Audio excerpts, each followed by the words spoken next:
thank you for joining us on Supply Stage 2.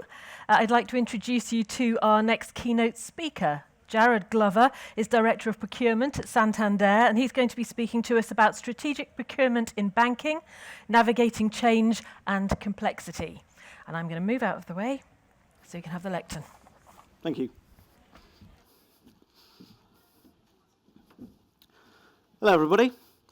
Thank you all for joining me and coming packing this room. As you can see, standing room only.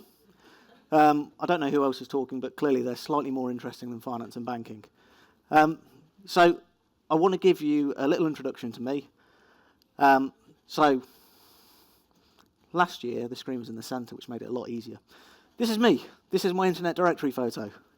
I'm Jarrod. I'm the Director of Cost Management and Procurement for Santander. What does that mean? And give you a little bit of context about why I'm coming to talk to you and what those kind of areas mean. So procurement, hopefully most of you understand what procurement is, but we have the category and sourcing team who work with the business on shaping demand, work with the supply chain, try and get the best value that we can for the organisation and bring it back in. We've got the capabilities team that we call, who look after our systems, they look after our data, how we engage with our suppliers, our SRM programs. We have third-party risk management, which again, many of you will understand, but they look after protecting the value that we've purchased, making sure we make the right supplier choice, scenario testing and forecasting what could happen in the environment that we work within, and bringing that back in. And cost, which is the kind of amorphous piece, which may be less understandable, but that is the finance business partnering team. They work with the business on what their budgets look like, they work on forecasting, they look at, again, scenarios for the organisation and what we're going to look at for a financial outturn over a period of time. So, that is cost management procurement. And there are two themes that really flow across the entirety of those people. So, I expect everyone in that organisation to be a business partner. So, they have a key skill that they have to be there with the business, talk to them about what data and analytics show for their cost trends, talk to them about how they can spend money more wisely, talk to them about financial modelling and where we expect the organisation to be, but be that trusted advisor for the business and be the people that, when the chips are down and when the chips are up, the business turns to them to understand why. There's also a common theme that flows across there of making sure that we have systems and tooling that assist the business. So we have that both in the cost and finance space and the procurement space, where we want our business users to become more and more informed, to be able to self-serve, to ask us for information after they first try to understand, so we can start to guide them towards the right answer. And there's a bit of an artificial elephant in the room there, that fundamentally everything that those people do will naturally change as AI becomes more and more prevalent. So as AI flows across, the systems we use and the way that we use them and the way that we partner with the business will inherently change. Because everyone has the ability to go onto AI and type anything in and try and understand what the future could look like, what they could do if they visited Turkey, what they could end up looking like. And clearly, I've attempted that. And the summary is, to be 10 times more handsome, I need to be slightly more Spanish and smile a bit more. But ChatGPT isn't just limited to the uses of trying to find out how to be more handsome. So I've used ChatGPT for many other uses. So I wanted to place some context here today as well and give you the context of what banking is. So I asked ChatGPT, and I took my internet directory photo and I said, make me look like I work in retail banking. So this is ChatGPT to make me look like I work in retail banking. I'm slightly more serious, and I have a tie.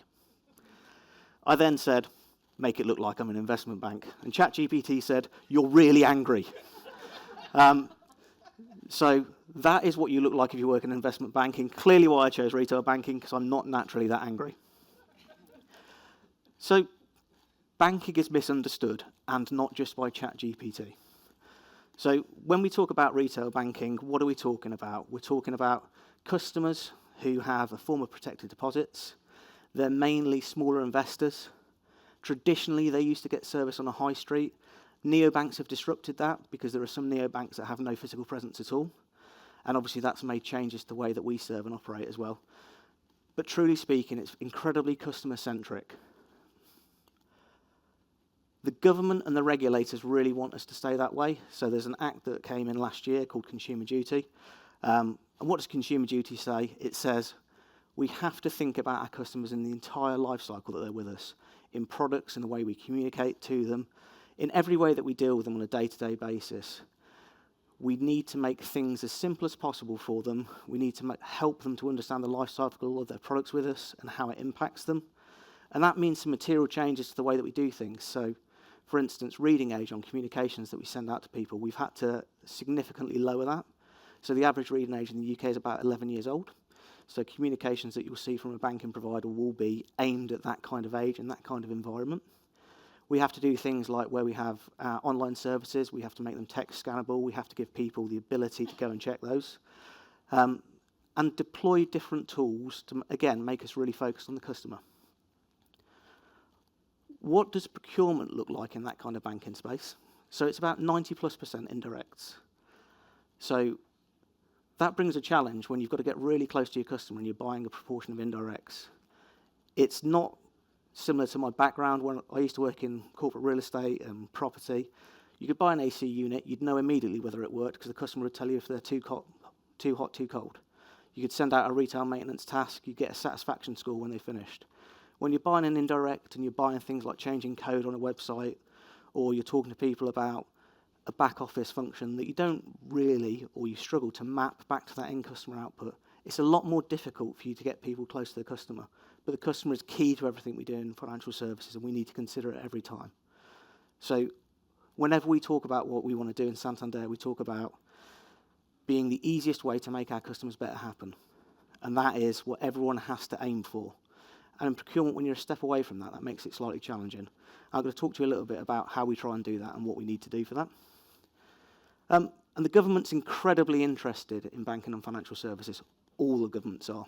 So I've been in Santander for 11 years now. There has been a legislative or regulation change every year since I've been employed. So the speed of change from the regulator is increasing, and for the right reasons. So I've just picked out two there. Spanish windfall tax, which was bad for my Spanish parent, not as bad for me, where they took a proportion of profits, and the Leeds reforms that have been proposed by the UK government in the last year or so. But there have been many, many, many more regulation changes over my time with the organisation. And we have to remain dynamic to that and think about, again, what the intent of that regulation is, the end customer and the impact, and then try and procure towards the intent rather than creating constraints that don't really exist. So, spoiler alert, these images were also from AI, but are less related to how I can make myself look more handsome or things like that. So, I've said that true procurement success is impacting the end customer. But I've also said it's incredibly difficult when you have such a volume of indirects to do that. So how do we make that happen? Well, the good news for me is everything that impacts the end customer also impacts us in procurement. So my end customer are massively concerned about what's happening in the US that's bleeding over into the UK, what's happening environmentally, global warming, all things like that. They're impacting our end customer and our target customer. Our customers are incredibly concerned about the economic uncertainty. I think you'll see this with the banking profile of a lot of UK consumers at the minute, that we're finding that there's less being spent on discretionary and more's going into saving. And generally speaking, that happens when people are concerned about the economy. And AI. People are all excited about AI, but they're a little bit scared about AI. And there's a good reason for that, because AI can be an exponential growth factor, and it can be the solution to a lot of things, but it can also be the problem. So if I was to ask you for a poll, let's write this participation in this, can you put your hands up if you think that AI is going to lessen the wealth gap?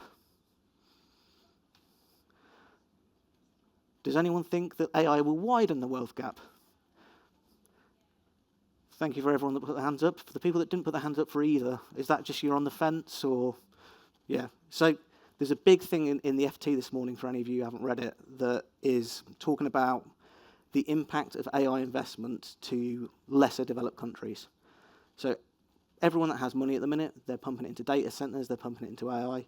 And those countries that have less established infrastructure are going to struggle to catch up with that, because the big secret of kind of the Industrial Revolution and successes from this period on are people's wealth has been built on the efficiency and effectiveness of their workforce, and AI is a new workforce. And historically, there's been some countries that have had some very cheap labour for many different reasons, who have advanced. You can see that happening in China now, where there's a huge advancement from a cheaper labour force, more governmental control, more access to minerals. AI will be the next race and revolution in that, and there are going to be countries that are left behind. But there are also going to be people that are going to be left behind, because AI, obviously, initially is impacting low-skill, high-volume works in the back office, and will continue to advance. Although, again, I'd like to point out, I haven't put anyone out of a job by doing that handsome photo, because no one would do that. So what does that mean for us, and how do we respond to that? The good news is, it is the same as we've always done. So people, process, systems, the same approach that you'd always have to address issues. People are fundamentally your most flexible, your most resilient, your most adaptive, and your most intelligent workforce, even with the advent of AI. And we've got to key up and continue working on people. But the big change that we need to make as we look at people is we're going to be asking for slightly different skill sets and slightly different biases. And the biases and skill sets that I'm going to talk about aren't necessarily the ones that people talk about with AI. Because when you talk to people about AI and what you want people to do, they'll often say to you, I need people that understand data. I need people that can go out and do some process mining. Broadly speaking, I don't think you're going to need that as much as people think you are. AI will do most of that. The skills that I want to focus on are resilience, flexibility to change, adaptability, ability to communicate, all which sit in those kind of sweet spaces that AI can't fill. And then I want to be talking to people about how much do they understand the culture of the organisation, because AI won't build your culture for you. How do you impact the communities you operate within? How do you use that as a differentiating factor? Because those factors will build the bonds with people, where you give them the analysis, but you understand the context of the organisation you work within. When you talk to them about what you want to do in the community you're in, because the community that I operate in is the community that my customers live in.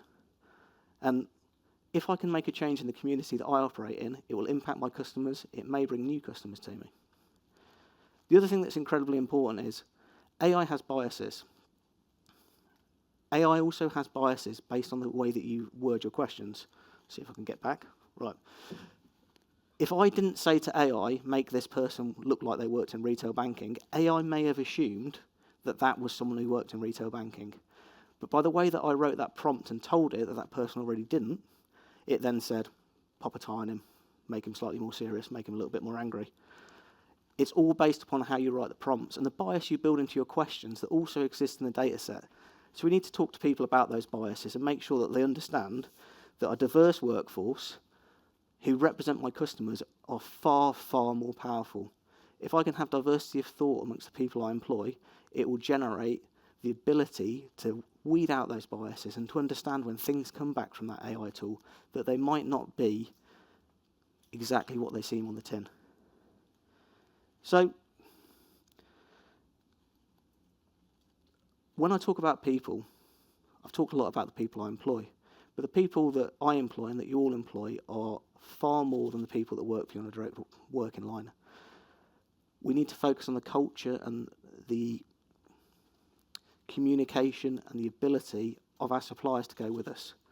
And not all suppliers are going to be a cultural map with you, but you need to spend time thinking about how to make those suppliers as close to you culturally. I think the last guy who was on stage was talking about how he's done his QBRs, how he's built his SRM. That's incredibly important as well as we move towards AI, because you've got a multiplying factor. So Santander spend, depends on what metric you're going to use, but let's call it over $1.5 billion on supply chain. And it has a procurement team that we spend far, far less than that. But let's say it's in the tens of millions, maybe slightly less than that. So your multiplying factor as you go through your supply chain is huge. And if you can get the right culture embedded into your suppliers, again, you're going to have that net impact.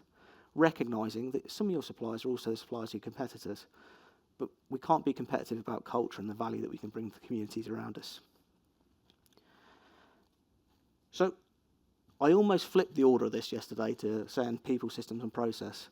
And by the way, I did do a lot of this yesterday. So why didn't I flip it that way? I really think that systems, and there are some people out there that if you go by their standards, their systems are beginning to outstrip our ability to deploy process at speed, and they will remove some process steps. I think process orchestration is a big buzzword. People have seen many of them. Matt's in the front row. He does process orchestration if you want to talk to him. Anders sat behind him does the same. There are many other people around that do these things, but that will take us on a path where we go to parallel running, where we're looking at process and systems developing at the same speed or quicker. Why didn't I flip it around that way? Because I work in banking. And because banking is so heavily regulated and we need to ensure that the customer comes first, we always need to ensure that there's a process that underpins the system. And I'm not saying that the orchestration tools aren't able to do that. It's just that process probably comes first in our thinking. But we need to get to that point in a similar way to which we did at COVID, where we focused on the outcome first, and then we said, what steps do we need to do to achieve that outcome? What steps do we have to comply with to make sure the customer is not impacted when they achieve that outcome? If we start with that design thinking on the process, then we should be able to slim a lot out and hopefully take advantage of these great tools that have come to market. And then systems and data. Systems and data are changing on a day-to-day basis. It's not even on a month or weekly basis. And it's going to make a huge, huge change to people in what they do and how they do it. So far, everything that I've talked to you about AI has had the words GPT at the end of it. ChatGPT and GPT are LLMs, large language models, that make your life easier and strip stuff off the internet. Agentic AI will make a huge difference and will completely change the entire environment that we work within as AI begins to imitate people rather than people asking questions of AI. And it's going to make a huge difference, and it will mean that we have less labour, from my point of view, in lower paid, highly manual tasks, and in data analytics, and in some of the areas that underpin the core of what some people think of procurement. So I think if anyone's been out there and seen some of the vendors, there are some AI tools being rolled out in your major platforms. So there's an AI for category management in SAP. I know Cooper's rolling AI out at the minute. I think the Zip platform's got something like AI, 18 different agents. Matt, Anders, how many have you gone for? Matt and Anders have got 18 plus agents. So everyone's got these agents, and generally speaking, what they're doing is they're classifying data, they're going through, they're looking at category strategies, they're building things that you'd normally deploy a human on. Probably your kind of assistant sourcing managers, spend time with them developing those up. That's going to create a gap in the market as well, because where do you get highly trained staff from when the tools that you used to train them on are now doing that work anyway? And it's going to create a challenge for us. And we've just started recruiting some people in Santander. And as part of that challenge, we've generated, and when I say we, not me, we've generated a test for people to come on board. And we were discussing this and saying, do we give it to people early? Because if we give it to people early, they're just going to put it through GPT, they're going to go through the AI tools, and then we'll look at an outcome, and it won't necessarily be their work. And the conclusion we came to is, absolutely we give it to them early, because we need to see that they can use these tools. What we did in the background is we put it through AI ourselves to see what the answers were from AI's point of view, so we could test, how much was them, how much was AI, how much analysis did they provide to it. But we have to build those skills, and we have to work out a way to develop people and take them on that training path. And it's the same in society. So going back to society as well, Santander have massively keyed up on something called Santander Open Academy. If you haven't heard of it, Google it. On there you will find training on AI, you'll find training on new tech, new tooling, because Santander view that we need to spend as much money investing in training and developing our communities, because our customers are going to have that challenge where they're going to need to have those new skills, they're going to need to embrace new things, and we need to spend as much money on that, and actually more, than we'll spend on training our procurement team in these things. So Last slide. And then, raft of questions. So, no matter the change, the complexity, the business value that we give is focused on our customer, effective partnership, and the insights we can give. Adaptability, cultural fit, and the ability to present data, it becomes more and more important, particularly as AI comes through. Everyone needs to retain a curiosity and understand that AI, like humans, is completely flawed. It's based on a set of information and it's built from a knowledge base. A huge volume of the AI knowledge base at the minute is built from American data sources. So if you put anything in AI now, it will come back with American spelling. Don't forget to put it back through British spelling to make it look like your own work. If anyone puts a CV in at the minute and they've used AI, I can tell you that on the third line it will say spearheaded. They've spearheaded something. We've had a lot of CVs in, and a lot of people were spearheading stuff. We got to the point where we realised ChatGPT was spearheading their CVs into my inbox. So think about those things. Make sure that you look for those biases. Understand that it's taken a catalogue of knowledge, but you might have some knowledge it doesn't have. If we're looking at, so for those of you who don't know, Santander at the minute is in the steps of acquiring another organisation. If I take only Santander's information and put it into our internal GPT and ask us how I can make more efficiencies in my cost base, it will give me a Santander answer. If I take those two organisations and put both their information in, it might give me a slightly nuanced answer that might be better. So understand that the different data sets that you train it on are going to give you different sources. So that's it for me.